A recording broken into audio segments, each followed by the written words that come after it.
శ్రీ గురుభ్యో నమః. శ్రీ మహాగణాధిపతి నమః.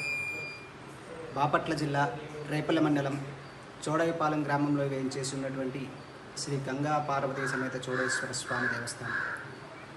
ఈ దేవాలయంలో విశిష్టత ఏమిటంటే సుమారు 1300 సంవత్సరాల క్రితం ఈ ప్రాంతంలో చోళరాజులు పరిపాలించి ఆ చోళరాజులు దేశవ్యాప్తికి వాళ్ళ రాజ్యం విస్తరణ కోసం దేశమంతా కూడా యుద్ధం ఈ ప్రాంతం నుంచి మొదలుపెట్టారండి.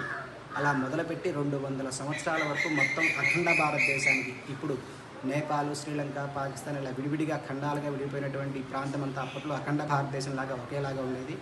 ఆ మొత్తము కూడా ఈ చోళరాజులు ఇక్కడ నుంచి యుద్ధం ప్రారంభించి మొత్తం సమస్త భారతదేశాన్ని అంతా ఆయన జయించుకుని సామ్రాజ్యాన్ని ఆయన 200 సంవత్సరాల పాటు పరిపాలించారు.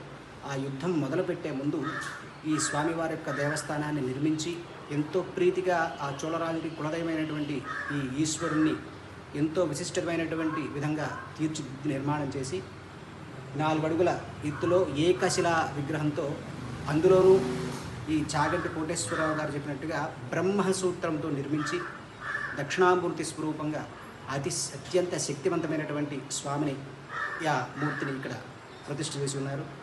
ఆ చోళరాజులు అప్పటి నుంచి మొదట ఈ స్వామివారికి అభిషేకం చేసుకుని ఈ దేశం మొత్తము కూడా అఖండంగా ఓటమనేది ఎరుగకుండా 200 సంవత్సరాలు ఈ రాజ్యాన్నంతా, ఈ భారతదేశాన్నంతా పరిపాలించారు. ఆనాటి నుంచి ఈ రోజు వరకు దైదీప్యమానంగా ఇక్కడ జరిగేటటువంటి స్వామివారికి విశేషమైనటువంటి పూజా కైంకర్యాలన్నీ కూడా వైభవపేతంగా జరుగుతున్నాయి. అలాగే ఈ దక్షిణామూర్తి స్వరూపము, పైగా శివలింగంలో బ్రహ్మసూత్రం ఉండటం వల్ల అత్యంత శక్తివంతంగా ఈ ప్రజలు కోరుకున్నటువంటి కోరికలన్నీ కూడా తీర్చే కొంగు బంగారు స్వామిగా ఇక్కడ భక్తులను అనుగ్రహిస్తున్నారు. అలాగే ఈ సంవత్సరం దసరా నవరాత్రుల్లో వైభవపేతంగా విశేషముగా 10 రోజులు కూడా చండీ హోమాన్ని మరియు అమ్మవారికి విశేష కుంకుమార్చనలు, స్వామివారికి విశేషమైనటువంటి పంచామృతాభిషేకములు, ఇటువంటి తదుపరి కార్యక్రమాలు, పంచహారతలు ఇవన్నీ కూడా వైభవపేతంగా జరుగుతున్నాయి. కావున ఇది కాక 10వ రోజున దసరా రోజున మహాపూర్ణావతి కార్యక్రమం కూడా జరుగుతుంది.